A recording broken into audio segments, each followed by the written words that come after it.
You've described this as an intelligence failure, but a failure is something that happens accidentally. None of the intelligence that was coming up talking about the storming of the Capitol, killing members of Congress, or killing my police officers was ever discussed at the conference calls that I was on, at least. That doesn't seem to make sense at all. It doesn't make sense. I'm looking at my men and women having their asses handed to them, and my first thought was, fuck it, I will take whatever discipline there is. Once things got out of control, for 71 minutes, Pelosi refused to allow you to bring in the National Guard. Why don't we have answers? It doesn't seem like people really want to get to the bottom of it, and it gets worse from there. I had a conference call with the leaders of all the law enforcement. It was a call I coordinated. Not one person on that call talked about any concerns for the intelligence, the attack on the Capitol that we were seeing that was out there. That's what's scary. This sounds like a setup to me. I'm sorry, it does. New Jersey State Police beat DC National Guard to the Capitol. Wait, cops drove from New Jersey before the National Guard could get from the Armory on Capitol Hill to the Capitol. Why isn't this story everywhere? I have no idea.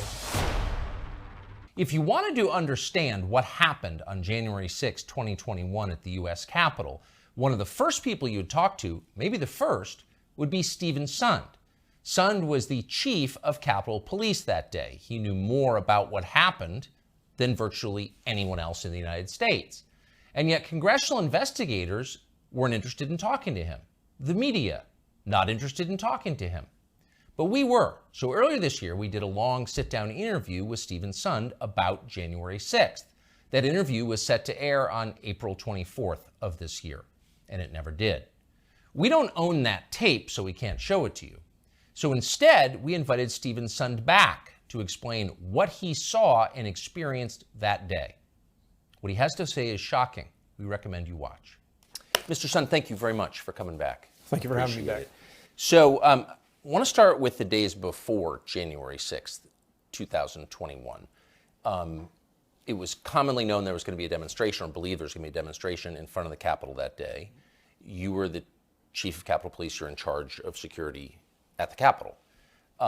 So it would seem logical that you would have the most intelligence, the most up-to-date, most accurate intelligence about what was likely to happen that day, because you're consulting with all kinds of other agencies, intel agencies, law enforcement agencies, lots of federal agencies. But it doesn't sound like you did have the most information about what was going to happen. You're absolutely correct. I mean, what we've learned that it was out there at the time versus what we had coming into it, night and day. And when you talk about the intelligence agency, I have my own intelligence agency up at Capitol Police, IICD, Interagency Intelligence Coordination Division. Yes. That coordinates with the other intelligence agencies. And now, we're seeing the intelligence I was getting coming into it was indicating this was going to be just like the previous MAGA rallies, the November and December rallies that we had, where we had limited skirmishes. We had some skirmishes afterwards down by BLM Plaza with some of the Antifa groups and some of the BLM groups. But coming into it, absolutely zero with the intelligence that we know now existed, talking about attacking the Capitol, killing my police officers, attacking members of Congress and killing members of Congress. None of that was included in the intelligence coming up to. That you received. Correct. But others received that intelligence. Well, we now know FBI, DHS was swimming in that intelligence. We also know now that the military seemed to have some very concerning intelligence as well. It's hard to overstate how strange that is, because you were in charge of the actual facility that was the focus of the protest. Well, think about it. I'm the chief of police at the United States Capitol, probably one of the most prominent and should be the most secure building in the United States, in the world. You'd like to think of that. But when you look at it, and don't take my word for it, look at, there's now at least four congressional reports talking about the intelligence failure, IG reports, GAO reports talking about various intelligence failures. But coming into it, think about it. FBI, the Washington Field Office didn't put out a single document, a single official document specific to January 6th. DHS didn't put out a single official document specific to January 6th. That's very unusual. I've been through many other events in Washington, D.C. FBI would host a joint conference call at the least, maybe a executive JTTF, Joint Terrorism Task Force briefing, and for all these big events, DHS and FBI would get together and put out something that was called a JIB, a Joint Intelligence Bulletin. Zero for January 6th. So you've described this as an intelligence failure, but a failure is something that happens accidentally. And I don't see how this could be accidental. So walk us through the contact that you had with DHS and FBI in the days before January 6th. So my contacts with those agencies or the other law enforcement agencies would have always been through my IICD. Yes. They were the ones that was the conduit. We're a consumer of intelligence. We had turned to the intelligence community to get the latest intelligence. I know Metropolitan was hosting a conference call every couple of Mondays, and I was on a couple of those conference calls. None of the intelligence that was coming up talking about the storming of the Capitol, killing members of Congress, or killing my police officers was ever discussed in those the conference calls that I was on, at least. And think of this. And so you never heard that? Never heard it. And But how could you not have? I don't work in a federal bureaucracy, but that doesn't seem to make sense at all. it doesn't make sense. Think about this. On January 5th, the day before the attack at 1 p.m., I think it's 1 or noon, I had a conference call with the leaders of all the law enforcement, Conti from Metropolitan Police Department, Steve D'Antuono, the director of the Washington Field Office for the FBI. Nobody from DHS was on. I hadn't thought about that, but all the law enforcement that was down there. I had the Military District of Washington, General Omar Jones, on the phone with me. I had the head of the National Guard, General William Walker, on the call. It was a call I coordinated. Not one person on that call talked about any concerns for the intelligence, the attack on the Capitol, the threats to officers that we were seeing that was out there. That's what's scary. But to be clear, do we now know for a fact that the people on that call knew about those threats and didn't mention them to you? So this is what we know for a fact, and I'll tell you, I'm not the only chief that was in the dark. You look at Robert Conti, head of the largest police department in Washington, D.C. He also said the same thing. He wasn't getting the same notifications like the Norfolk memo that came out the day before. He didn't get it. So Steve D'Antuono, who's the Washington Field Office FBI director, you look at the GAO report that came out February of this year. It talks about multiple emails. Is a GAO report, or it's a Senate report that just came out in July, just last month. Talks about multiple emails going to Steve D'Antuono on Sunday, Monday, and some probably Tuesday, just the days before, talking about the violence that they're predicting coming up to the Capitol. And I have a video call with him on that Tuesday, and nothing said about it. I mean, he didn't mention it. Not a word, not a word. So, not to repeat myself, but that just does not make sense. It doesn't. It doesn't, especially when you think about this, the military, the United States military. And this gets really convoluted once you get into the response on January 6th and how I was delayed getting resources. You have the United States military, Secretary of Defense, or Acting Secretary of Defense Miller, and General Milley had both discussed locking down the city of Washington, D.C. because they were so worried about violence at the Capitol on January 6th. On Sunday and Monday, they had been discussing locking down the city, revoking permits on Capitol Hill because of the concern for violence. You know who issues the permits on Capitol Hills for demonstrations? I do. You know who wasn't told? Me.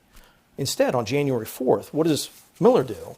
He puts out a memo restricting the National Guard from carrying the various weapons, any civil disobedience equipment that would be utilized for the very demonstrations or violence that he sees coming. It just doesn't make any sense.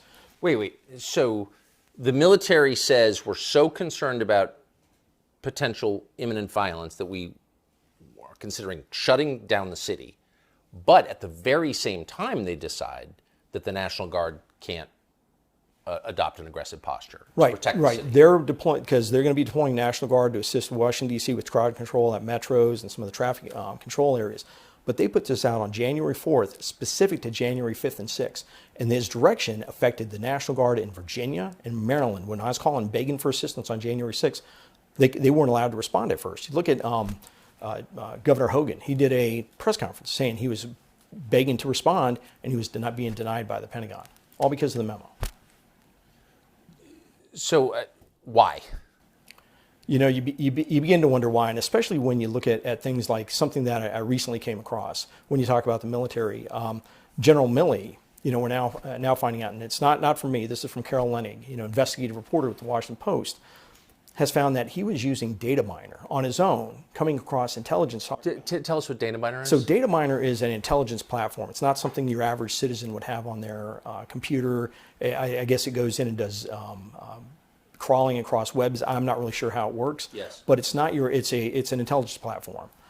He's picking up intelligence talking about killing members of Congress and attacking the United States Capitol. And he's not telling me. He's telling select members of Congress. I mean, Carol Leonnig writes about it in her book. That's concerning as hell, because as the chief of police, you know, there's a duty to warn there, and I should be told so I can take the necessary action. I don't know who else he was telling, but he sure wasn't telling me. again, what could possibly be the explanation for that?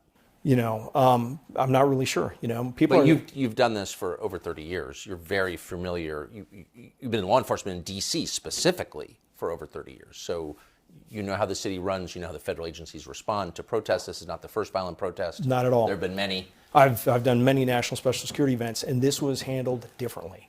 No, the intelligence, no jib, no coordination, no discussion in advance.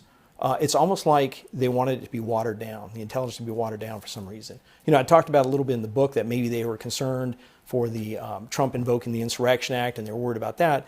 But I've had people, there's other, thoughts out there. But luckily we still have people investigating this because I still think there's puzzle pieces missing. Someone's going to find out what's really behind all this because it wasn't right the way the intelligence was handled and the way out we're set up on the Hill. Big picture, just to restate, you've seen many things like this, and as you just said, this was very different. This was handled very differently. By whom? By the intelligence. I'd say one, by the intelligence agency, two, by the military. So the reason why I say the military, think of this. By federal law, Congress passed a law that requires me to go to the Sergeant Arms Capitol Police Board in advance of an event and to request federal resources such as the National Guard. So Congress passed a law. It's 2 U.S. Code 1970. Look it up. Just make sure you look it up before December 22 when they changed it. So what was in effect on the 6th, that requires me to go and get approval for bringing in National Guard or federal assistance in advance. I have to go to the Capitol Police Board and get approval from congressional leadership in advance, like I did on January 3rd. I'm denied twice because of optics and because the intelligence didn't support it. So think about that. Let me ask you the question, who made that decision? Who denied you? I was denied by Paul Irving, House Sergeant Arms, and also Mike Stenger, Senate Sergeant Arms. And who do they On work, January who do 3rd. they work for? It would have been working for Pelosi on the House side. That Pelosi was the number one boss, and then McConnell on the Senate side. So effectively, Mitch McConnell and Nancy Pelosi shut down your request. My request was shut down, one, because of optics, which is interesting. You're going to hear that term come up a couple more times. Optics, or the look of the National Guard on the Hill. But yeah, in the Capitol Police Board, I mean, it's unbelievable that I'm the only chief of police in the United States that has a law preventing me, not just regulations, rules that say I got to go and get approval to bring in the National Guard, a law. So that's crazy that Congress is going to pass a law that controls what I can do to protect the Capitol, and even in emergency. So think of this. Even while we're under attack, I have to go to those same two people to request the National Guard to be brought in. I have 340 National Guard that have been activated. At least 150 to 180 of those are in the city, many of them within eyesight of the Capitol, okay? We get to come under attack at 12:53. 12:55, I called the Washington, D.C. Police Department. I talked to their Assistant Chief, Jeff Carroll. Thank God I had talked to him at 10:59 in the morning and asked him if he could possibly put some additional resource on Constitution Avenue. And he had some CDU platoons up there. Called him, said, hey, please send those in right away, because we knew as soon as they came up to their west front, they started attacking, it was going to be bad. 12:58, I make my first call to the Sergeant Arms, asking, saying, hey, it's bad, we need assistance, I need a declaration of emergency, I need to bring in the military immediately and federal resources. I'm told by Paul Irving, quote, I'm going to run it up the chain, I'll get back to you. The chain is Pelosi. The chain his chain would be up to Nancy Pelosi. He didn't have to do that, but he wouldn't give me authorization. The law says in emergency he can grant me authorization, but he didn't. He said he'd run up the chain. My next call was over to Mike Stenger. He's now the chairman of the Capitol Police Board. Told him the same thing. We're getting our asses handed to us on the west front. I need federal resources. He said, what did Paul tell you? I said, he's run up the chain. He goes, let's wait to hear what we hear from Paul. Sorry. So for the next 71 minutes, I make 32 calls. I'm in the command center. I'm calling my partner agencies. And by law, one of the first people to offer assistance was the United States Secret Service. And by law, I shouldn't have requested their assistance. I shouldn't be until I had approval. But I'm looking at my men and women having their asses handed to them. And my first thought was, fuck it, I will take whatever discipline there is. Send me whatever you got. And that's the one text Secret Service turned over. You know how they lost all their texts? Yes. It's the text between their Chief Sullivan and myself. Thank God for him. But I don't. You make this call immediately to the House Sergeant Arms, who reports Mr. Irving, who reports to Nancy Pelosi. He Correct. says, "I'll call Pelosi." He says, "I'm running up the chain." Running up the chain, but that is the chain. I hear She's you. the next link. I got you. Yeah. I want to tell you exactly what he said to me. What happens then? Does he get back to you? So for the next 71 minutes, I make the 32 calls to a number of agencies. 11 of those calls are follow-up calls. And look in the Senate combined report from 2001. They have a great infographic of the call after call after call after call. 11 times I call in the next 71 minutes going, where are we on the approval? Where are we on the approval? He goes, any minute now. Any minute. I'm going to get any minute. Finally at 2:09, 71 minutes later, 2:09, I'm finally given approval. Think about that. 71 minutes later, I immediately call Mike Stinger, say we've got approval. I was so pissed off, I made sure that the watch commander, I'm in the command center, I yelled to John Wisham, the lieutenant, that's my watch commander. I said, John, mark the time as 2:10. I finally got approval for the National Guard. I was that mad.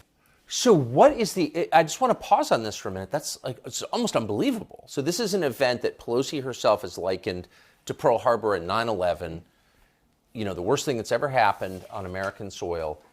And she's in charge of allowing the National Guard to come in and respond, but she doesn't for 71 minutes. What is that? I can't fathom why. I mean, they had to have known what was going on. I was telling them how bad it was. Well, it was on TV. It was on TV. It was right outside of Mike Stinger's office. And they had a meeting in his office saying, hey, where's the National Guard? And they're like, oh, we're trying to make... The fighting's going on right outside his office. And I'm still getting delayed. This is an unbelievable story. Oh, it is. Now get a kick out of this. Has anyone ever explained this? It's verbatim in my book. I have details. The whole chapter on January 6th is almost 100 pages long. But I don't understand. So we're only 10 minutes into this, and you've told me two things. One, the other federal agencies withheld critical information from you in charge of security at the Capitol before January 6th. And once it started and things got out of control, for 71 minutes, Pelosi refused to allow you to bring in the National Guard. So those are two of the biggest questions from January 6th. And my question is, why don't we have answers to why that happened? It doesn't seem like people really want to get to the bottom of it. It really doesn't. And it just gets worse. It gets worse from there. I'm sorry to step on your story. It's shocking. It is. It is shocking to think that we should be a coordinated security apparatus. There's regulations. There's procedures for defense support for civil authorities. I've taught it for the military. They don't realize they brought me in to ask me to teach us for foreign governments coming to visit. There's a process for when law enforcement needs help and we dial 911. It's through the military. And that failed. That failed miserably because of the law Congress passed and the denial I was receiving. Well, it sounds like it was prevented. So Paul Irving, the guy who had, you're saying, the statutory authority to give that okay, has he ever explained why he didn't? Oh, they had him and he testified at the Senate hearing in 2001. 2021? I'm sorry, 2021. My apologies. Thank you for catching. A couple of times he disagreed with my recollection. I can tell you my phone records, I turned them over immediately. I fought to testify. They didn't want me to testify in the Senate hearing. I fought to testify. Why wouldn't they? Oh, there's so much here. Who didn't want you to testify? So when You're the chief of Capitol Police on January 6th. I mean, you and me are on lockstep with this, and my story hasn't changed in 2.5 years. So when they first put out the notice and they were talking about having the hearing, it was only for current employees that were still in place. No one that was no longer in place in their position in security. So think about that. Initially, when they put out the request to have they were talking about having the hearing, it would have excluded Paul Irving, would have excluded Mike Stinger, and it would have excluded me. Only 3 people. The 3 people at the top of the security apparatus. So the Democrats, I think. Well, it was joint. It was a combined joint. I hear you. I'm sorry. You're absolutely right. Yeah. Of course. The Uniparty intentionally excluded the 3 people who would know the answers to the key questions. Yeah, the original plan was to exclude them. I immediately called somebody I knew on the Rules Committee and said, please let me testify. I will be there in person. And I still remember, she said, you'll show up in person? I said, I promise you, I will be there in person. I want to testify. And I was the only one that showed up in person. It just seems like the denial of your request to have National Guardsmen who are within eyesight, you saw them, to have them help, that's a pivotal moment on that day. Mm-hmm. And we know the name of the man who made that decision, and we still don't know why he made that decision. And that's just shocking to me. Has he ever answered that question? No, he's never answered that question specifically that I'm aware of. And I do know when they were talking about the J6 committee coming out, I think it was Representative Benny Thompson that had said Speaker Pelosi is off limits. So they wouldn't get any of her records or phone records. What do you mean she's off limits? I believe that was one of the things he said, that her coming into this was she was off limits to the inquiries of the January 6th. Well, she was running the House that day. I hear you. If we're truly trying to get to the bottom of this, trying to find out what happened. Other than that, Mrs. Lincoln, I mean, that's insane. You would be getting everyone's records. I've been forthright. All my phone records have been turned over. And like I said, there's a description of all the numerous calls I made requesting approval. Think about it. In that 71 minutes, I called in 17 police agencies, 1,700 officers to help us get the Capitol back. And I also made those 11 calls trying to find out where. You are as precise as an airline pilot in your recollection of things. So yes, I think everything you have said is provable. Mm-hmm. I mean, these are not. The book's all based on fact. You can go through it. I reference all the facts I have, footnote. You get access to a lot of the intelligence. I mean, it's fact. And my story hasn't changed in 2.5 years. So I'm just to circle back to this Paul Irving, who played a pivotal role, I think whose name is unknown to most people, even people who follow what happened on January 6th. What happened to him? No idea. He disappeared shortly thereafter. Haven't heard much from him. Had a couple of conversations with Mike Stinger before he passed away, but nothing from Mr. Irving. So he was House Sergeant at Arms, and then when did he leave after January 6th?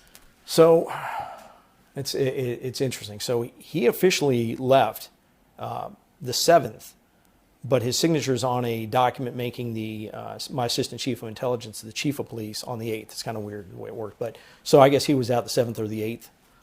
Was he close to Pelosi? Oh yes. Was he? Oh yeah. He was a very loyal. It's interesting. He was able to go between Republican and Democrat pretty well. He knew how to Not a play huge the political difference game on some level. But he was extremely loyal to Nancy Pelosi. And it's unclear what happened to him after he left. No idea. The Capitol. Yeah. Has he done, to your knowledge, we haven't found any, but interviews about not that I'm aware of. No. Was he called to testify before the January 6th committee? Do you know? I believe he was. I believe there may be. I'm just drawing a blank right now. Written testimony of his. I know he was one of the two that showed up in 2021 for the Senate hearing. He was on video. So was Mike Stinger. And they were asking him about his recollection of when I called him, and he was like, I don't recall that. Now I had my first timing wrong when I went and asked for the initial National Guard. I originally thought it was January 4th, which was Monday. It was January 3rd when he denied me the first time.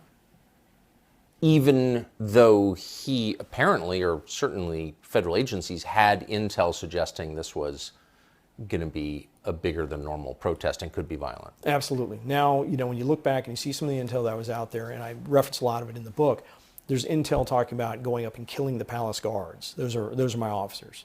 There's intel talking about using chemicals at some of the entry points. There's intel indicating that they've done surveillance on some of the entry points at the Capitol. None of that's been included. They talk about burning down the Supreme Court. They talk about different attacks on different members of Congress. And they talk about storming the building. Not a single word of that is included in any of the intelligence assessments. And a matter of fact, my intelligence unit is putting out documents on the 4th, 5th, and 6th indicating a low probability of civil disobedience. What? Yeah. So, I mean, if you were, and I'm not, but if you were conspiracy minded, you might think that certain agencies concluded there was likely to be chaos at the Capitol, and that served their political purposes, and so they let it happen, and they prevented you from stopping it.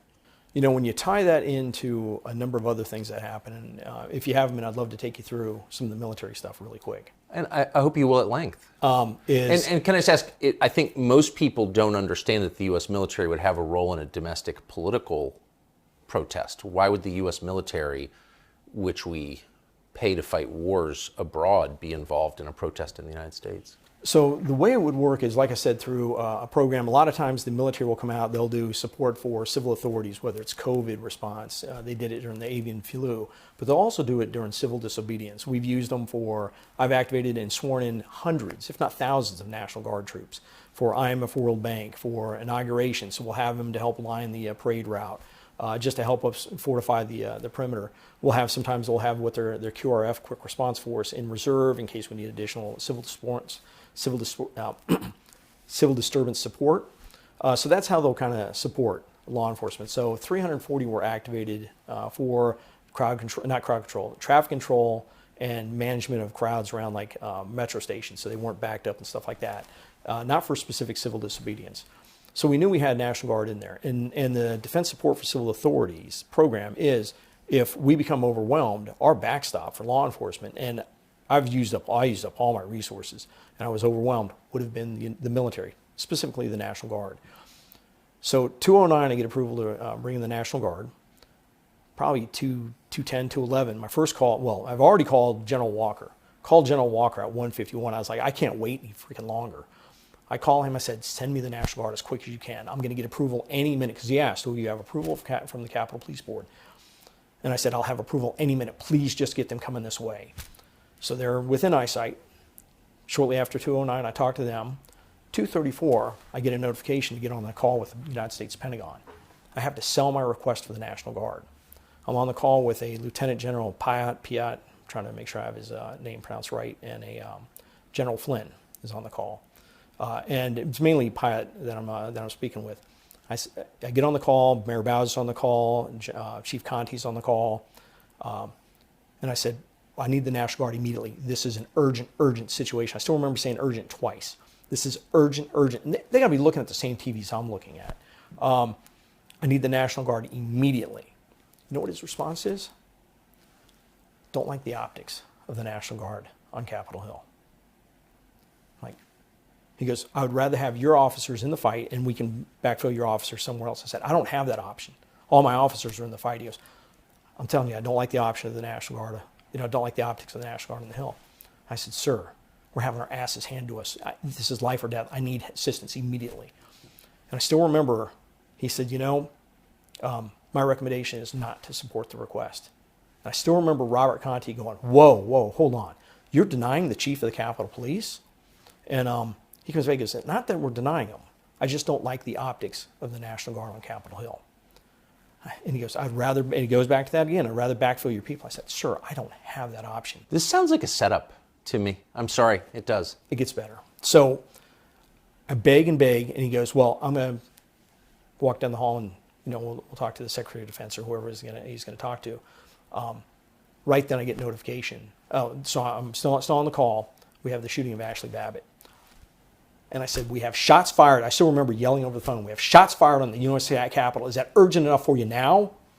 Hang up the phone, because now I got to start making my notifications. I got to call the Sergeant Arms saying, hey, we got what looks like maybe a confirmed shooting. Do you know when the National Guard finally arrived? 6 p.m. 6 p.m. they're sworn in on post. Do you know those National Guard, the 150 to 180 that are within eyesight of the Capitol? You know what they do with them? They put them in vehicles, drive them around the Capitol back to the D.C. Armory. You know where the D.C. Armory is. It's far away, yeah. Washington, Yes. White House is on one side, United States Capitol, D.C. Armory almost equidistant on the other RFK side. Stadium. Yeah, over by RFK Stadium. They drive them back then, and they send me in the evening troops. Not really. Can you frickin' believe it? No, that's real. That's real. And you know what else they do? While I'm begging for assistance, the Pentagon's sending resources to generals' houses to protect their homes, but not me. So you begin to think, it seems a little conspiratorial. I can see where I'm not a conspiracy theorist, but I can see where people begin to go down that rabbit hole real quick. That rabbit hole? I mean, I don't know what the other conclusion is. Because, look, under pressure, people make mistakes and make bad decisions. But you're describing a systematic denial of intelligence and then of support, defense, through a whole bunch of different agencies, a whole bunch of different people, all reaching the same baffling conclusion that we're not going to protect the Capitol. Right. Multiple agencies with people with extensive experience, and you're getting this type of response. And when you look at the level of intelligence, it's baffling that nobody put anything out ahead of time. Maybe it's not baffling. I mean, remember, this was the end of the Trump administration. A month, almost 2 months into a contested election. This is a politically charged moment with ramifications that we're now living through. But there's a lot at stake here. This is not just your average protest, correct? Correct. There is. Did you feel that? Did you feel a political vibe coming off these decisions at the time, or were you just so in your law Oh enforcement? no, I was looking at the cameras that were surrounding me with my officers, the men and women of the Capitol Police and the other law enforcement agencies, in a fight for their life. All I wanted to do was get them resources. I hadn't even sat back and at that point started thinking about the political aspects of it. I should say, just because this is our second conversation, and I feel like I know you at this point. You're not political. I mean, you were a beat cop who rose and became a chief of police, a very prominent one. And so, but you never, you weren't like working in politics on the side like a lot of these people. No, and you'll find if you look through it, and I talk about it in the book, I try and be as apolitical as possible. I can tell. Because I think that is extremely important in the application of law. I'm a rule of law type of guy, but especially being in Washington, D.C. in special ops, we did demonstrations all the time, First Amendment activity. You have to be apolitical. You got to go in. It doesn't matter. You have a right to First Amendment freedom of speech. It doesn't matter if I agree with you or not, but I have to take an apolitical approach to provide you security. And I believe it's important. You don't need to know what the political leanings of a cop are that's stopping you on a traffic stop. You shouldn't. You should never know that. So I'll always be apolitical when it comes into law enforcement because that's how it has to be. Amen. So by the time the National Guard actually show up at 6 p.m., they're not needed, correct? The fight's over. So the whole time they were concerned about the optics of the National Guard showing up. They show up. I have an official swear them in as special police officers. They take them. They line them up with their shields. All the protesters are off. They line them up with their shields, and they take a couple of pictures for military magazines and stuff like that of them lined up with the Capitol in the background. The very optics they said they were so concerned about. They took pictures from military magazines? Think about it. You can look it up. You can look up on some of the, go online, look like up. we're the heroes of January 6th? Hey, we're the heroes of January. Yeah. So, and I appreciate my men. I come from a military family. I appreciate the men and women in military. And I will tell you, when they finally showed up, New Jersey State Police beat them to the Capitol before the D.C. National Guard arrived at the Capitol. I had D.C. National Guards, men and women, that were infuriated. They were so pissed off that they weren't allowed to respond. They were extremely upset. Wait, cops drove from New Jersey Yes, sir. before the National Guard could Yes, get from I'd put the out- Armory on Capitol Hill to the Capitol? I'd put out a request, a mutual aid request that went all up and down the National Capital Region, went up to. Why isn't this story everywhere? I have no idea. General Walker even said, he called me up, he said, Steve, I felt so bad. I pulled up on the scene. He's the head of the D.C. National Guard. He said, I pulled up on the scene and the New Jersey State Police beat us to the Capitol. He said he wasn't allowed to go. He repeatedly wanted to go and the Pentagon wasn't allowing him. And yet the Pentagon celebrated the guardsmen who showed up at 6 p.m. when everything was done as heroes. Meanwhile, they send other guardsmen to protect the homes of generals. Yeah, they send other resources. I don't know if they're Guard or Pentagon Force Protection or what, but the kicker is this: the Department of Defense, and they interviewed me. I would have been interviewed by anybody because I'm telling the truth. They interviewed me. I provided them all my phone records. They were part of all the records. They put out a report saying the actions of the United States military was appropriate considering the circumstances. Was appropriate? It's online. Yeah, go look up the. No one apologized. No one apologized. They said No one was fired. Their actions were appropriate. They had an emergency response authority under DISCA to respond immediately, and they didn't. Do you think that the Pentagon was gathering intelligence before and during January 6th? Well, when you look at the fact that, Milley and Miller, specifically Milley was talking about locking down the city, he had to have some pretty damn concerning intelligence. That's a pretty big stretch for the government, for the military to talk about locking down the capital city and revoking First Amendment permit.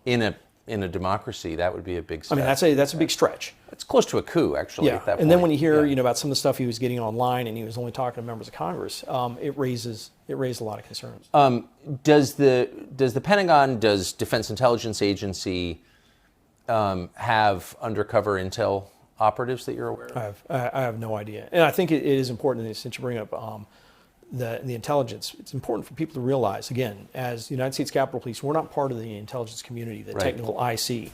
There's 18 agencies. 9 of those agencies are military agencies. So that gives you an idea of how heavily weighted. Half of the IC is military. Half of the IC is military. So, but I think the average person imagines that military intelligence is not allowed constitutionally to function on American soil.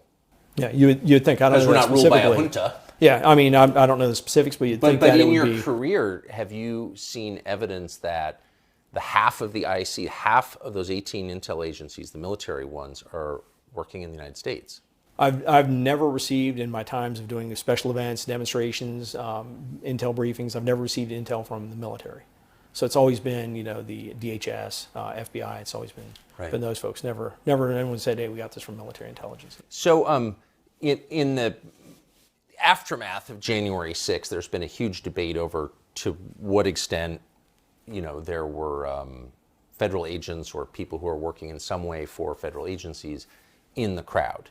And the initial explanation was, well, none, and you're insane if you think that. You're Alex Jones, you're crazy. And then over the last couple of years, we've seen people in authority confirm, actually, yeah, there were a lot in the crowd that day. I mean, that's now a fact. Did you know that going in? No. No. So just for perspective, since you've been to a lot of these events, there's a huge a planned demonstration in Washington, D.C. Will there always be assets, agents, people working for federal agencies in the crowd in civilian clothes? There always could be, and for like inaugurations, there would usually be some combined teams out there. One for communications, but just for situational awareness. So it wouldn't be surprising. 4th of July, different things like that, where you have threat pictures or concerning threat pictures. And what does that look like? Does that mean FBI agents dressed in Dockers and tennis shoes trying to? Well, it'd just be plain clothes. Plain clothes to blend in. So that wouldn't be unusual, and it'd be just standard police work. That'd be good police work. So coming into January 6th, and I talk about it in the book with the fact that shortly after January 6th, I'm driving through Loudoun County. I just talked to somebody from the Hill, and I get a call from overseas, and it's press. I don't remember what it was. It's somebody from Great Britain, and they start asking me about feds in the crowd. And I was like, no, I would have been told. I said, no, we're getting word that there was feds in the crowd. And I said, no, I would have been told. I've got lots of friends with the Bureau. They all have my cell phone number. They would have told me. Thinking about that, and Jill Sanborn's testimony in 2021, where she said they were taking overt action to keep certain people from coming to January 6th to Washington, D.C. That's big for FBI to start taking overt action. I mean, that's not covert, overt. That's a big deal. Fast forward to February of this year, 2023, in the GAO report that says on January 3rd, the FBI was tracking 4 domestic terrorists that were talking about coming to Washington, D.C. The Washington Field Office, their AOR, Area of Responsibility. By January 6th, they were tracking 18 or 19, it's in the GAO report, domestic terrorists. So think about that. They have 18 or 19 domestic terrorists coming to this event. So of course they're going to have resources on them. And they're not, you're not going to be just putting one agent. You're going to have multiples. So it'd be multiple with that. And I don't know how many they actually had coming here. So that would be regular standard police work. So I wouldn't be surprised by that, but not to share that in the intelligence, that's concerning. So, I mean, it seems like common sense suggests anyway that you would have to tell the chief of Capitol Police that, hey, we've got our guys in the crowd. Like, just because, I mean, you would want to know the difference, correct? You would absolutely want to know the difference. And, deconfliction, you want to have things right. like that. A lot of the folks will already know there's a lot of standard procedures for ways you deconflict, so you don't have blue on blue type of situations. You'll have that. I will say this, and just really quick. So that would just to, because you have perspective, that would be the conventional way the by the book way to do it. FBI would call you and say, hey, we're worried about people in the crowd, and we've got our guys there too. Here's who they are. Yeah, so just to deconflict operations, they wouldn't necessarily call me. They might call my deputy chief that's in charge of my intel and their sure, but they would people. call Capitol Police. You would coordinate. You coordinate with DC Police. You'd coordinate with Park Police. You'd coordinate with Secret Service, just so everyone kind of knew what was going on. And really quickly, I do want to say this. Nowhere do I want to imply or indicate that I feel that agents instigated this or in any way like that. I'm never saying that. I haven't said that. And a lot of these agencies came to my defense on January 6th, FBI, yes. Secret Service, stuff like that. So we just want to make sure that's clear. But there would have been some coordination. And when you look at it and you think with the intelligence coming in, if you think there's 19 domestic terrorists coming to Washington, D.C., somehow that would have been included in some type of report. And when you look at the FBI's procedures, policies and procedures, and again, go online, Attorney General's guidance for domestic operations of the FBI specifically says the FBI is to do an assessment which includes intelligence assessments of events that they're identifying as being the target of possible threats and possible violence. I think that would have been the United States Capitol on January 6th. Look through that document. I outlined it in the book and see all the repeated failure after failure after failure of their own procedures to start identifying intelligence and making the proper notifications. So, but it does raise, and I don't have the answer to this question, and I hope I don't ever pretend that I do, but it does raise questions about the behavior of some of the people in the crowd who were instigating others to break the law, and who weren't arrested. And, given our facial recognition software capabilities, hard to believe they can't be found.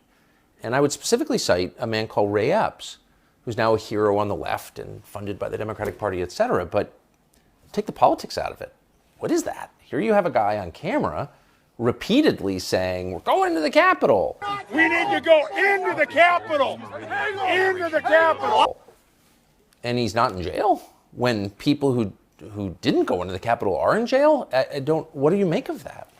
Again, that's something I actually addressed in the book. It's funny. There's a lot in here. So my concern with that, and I look at it from a chief of police point of view, is you have somebody that's down, and I believe he's right near the old executive office building on the 5th, the day before January 6th, talking to a group of people, talking about, we have to get into the building. We have to get into the building.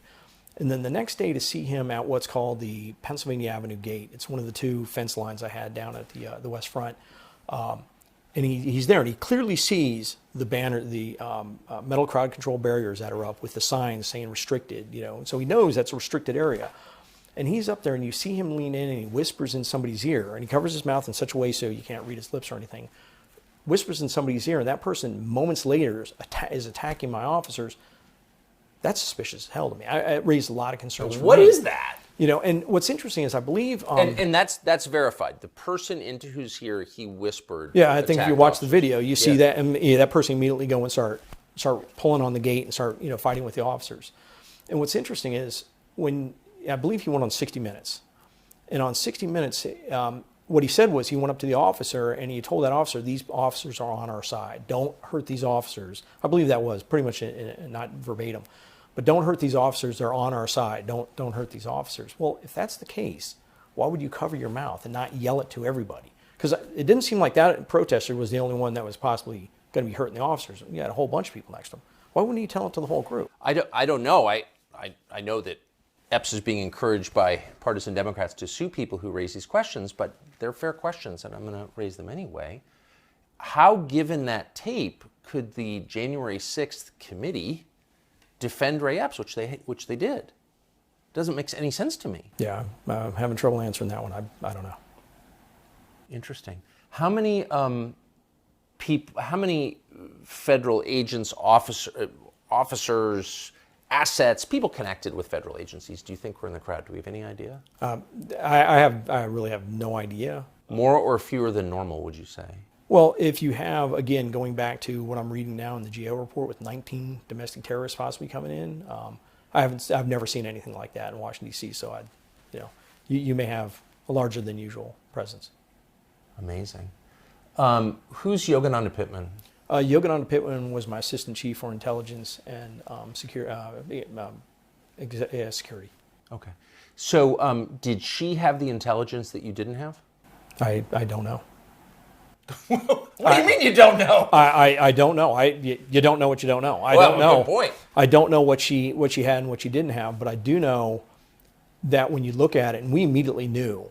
I mean, anybody immediately knew. One of the first things you start thinking about is this an intelligence failure? So think about it. We go through January 6th. I was begging for the National Guard, refused before, refused during it. We get the Capitol under control. I get them to where they can go back into session.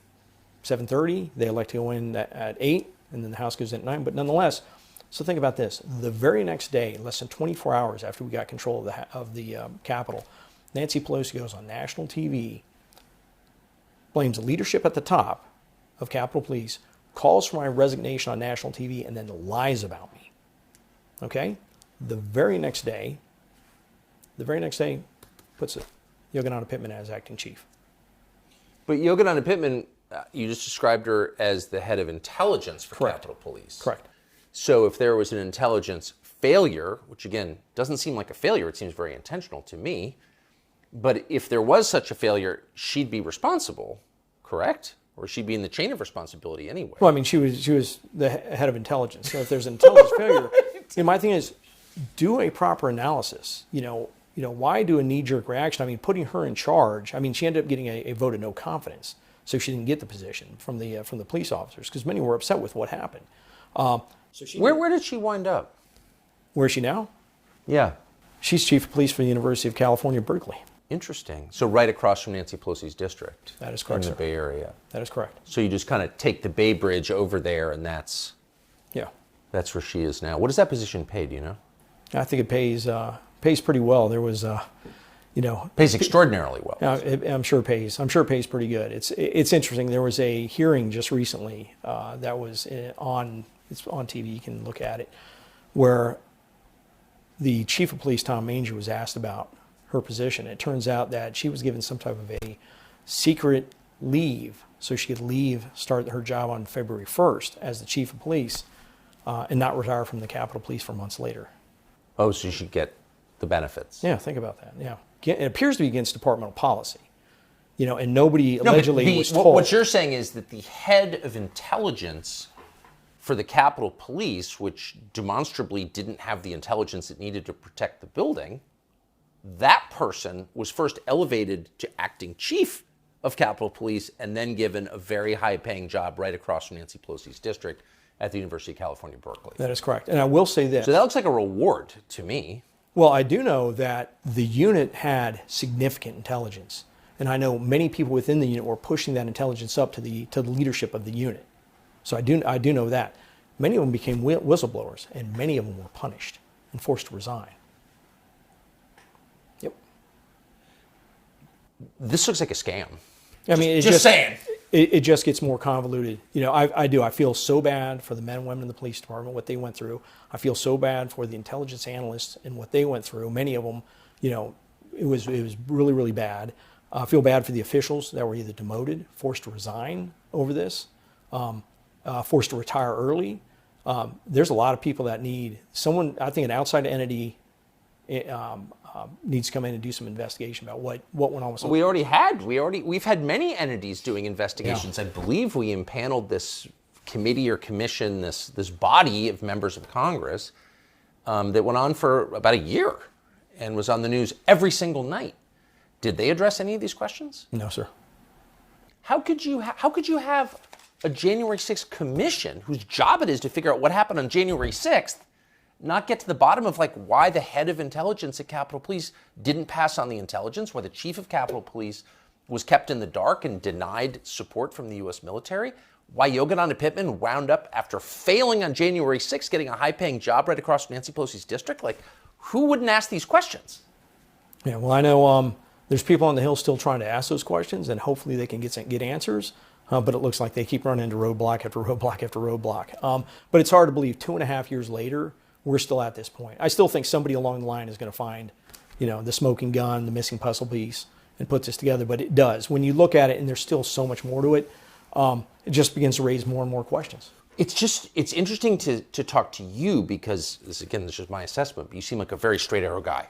I try. Well, it comes off you in waves. So, and I mean that as a compliment, but how long did it take you to realize there's something very strange going on here? I knew there was something strange going on pretty soon. When I was running into the issues with them not wanting me to testify, I was like, this starts getting a little weird.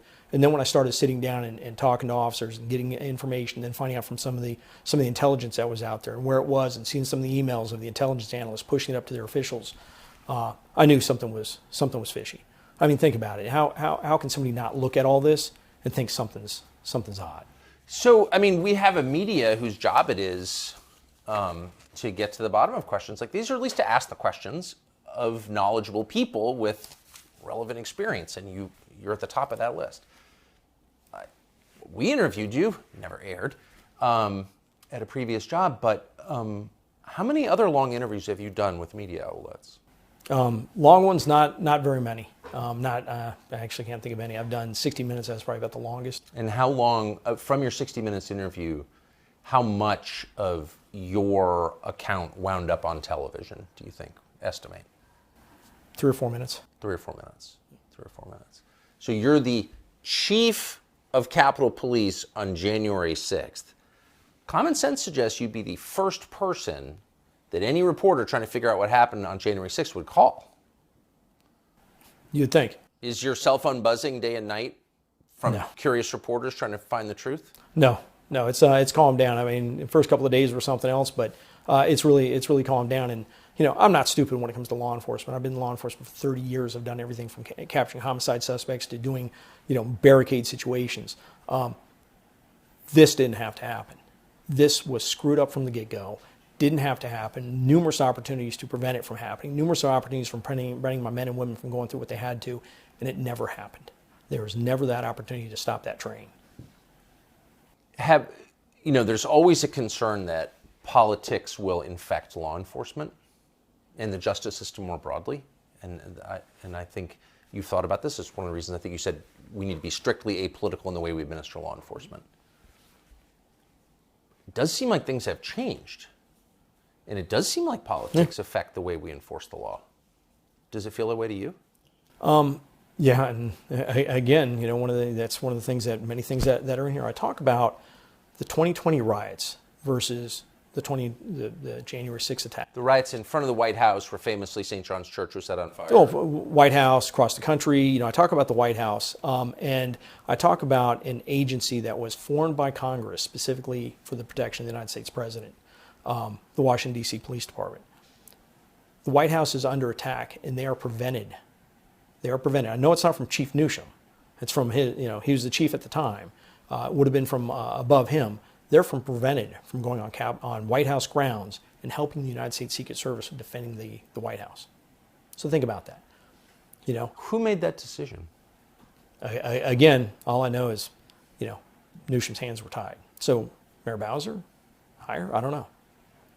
But think about that. Somebody told and there was real rioting. In fact, I think that more officers were injured at that riot than were injured on January 6th, I think. Yep. Again, don't take my word, GAO report. More officers injured at the protests up by the White House than on January 6th.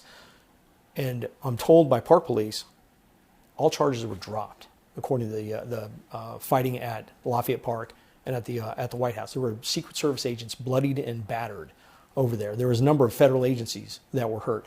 Structures set on fire. They tried to light the Hay Adams Hotel on fire that was occupied. Think about that. Charges dropped. No such situation. I mean, when you look at the disparity of how justice is being applied, again, that's scary. That becomes really scary when it becomes politicized like that, and that's what appears to have happened. I mean, it sounds like Trump is the key to all of this. If Trump hadn't been the president,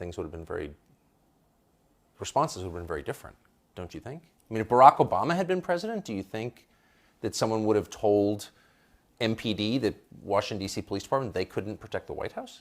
Again, I protect the White House. I see what you're saying there. I don't know. I mean, I think not. Look, I mean, it's a hypothetical. I shouldn't ask you to answer hypothetical questions, but it does seems a little amazing. Last question. Thank you for doing this again. I really appreciate it. I think this is important, and I hope that everyone who's interested in January 6th and its aftermath, which really has changed the country, will watch this interview. But looking back after spending your entire life in law enforcement, how have your views changed after January 6th? Yeah, that's a big question. I mean, my views of law enforcement, I still think law enforcement is a very honorable profession. I really, really do. I think it's being screwed up in a lot of cities. I feel bad for a lot of people that are going into it. We need good cops. But right now their hands are being tied. When you look at what law enforcement's going on, I mean, I was just talking with somebody who, one of their officers in Washington, D.C. arrested somebody, went to a scene of a robbery, recovered a weapon, recovered somebody else's wallet in possession with the suspect, made the arrest, papered a gun, went in the person's pocket, and during the search found a loaded handgun, went down to papers, no paper. No paper, armed robbery. Means all charges were dropped. That's bad. That's bad when we're seeing the type of crime that we're seeing in some of these cities, and they're not prosecuting some of these cases. I feel sorry for the officers. It's very dangerous for them. I still love the profession, still love the officers with the Capitol Police, Washington D.C. Police. Still talk to them regularly. They're going through a lot, and I just don't think they're getting the backing they need. No, they're not, and the effects on the rest of us are And we're seeing it. Stephen Sund, former chief of Capitol Police. Thank you so much. Thank you very much for having me on, Appreciate sir. it. Young here people say the news is full of lies. Kennedy's motorcade. 239 people. Cell death of Jeffrey Epstein.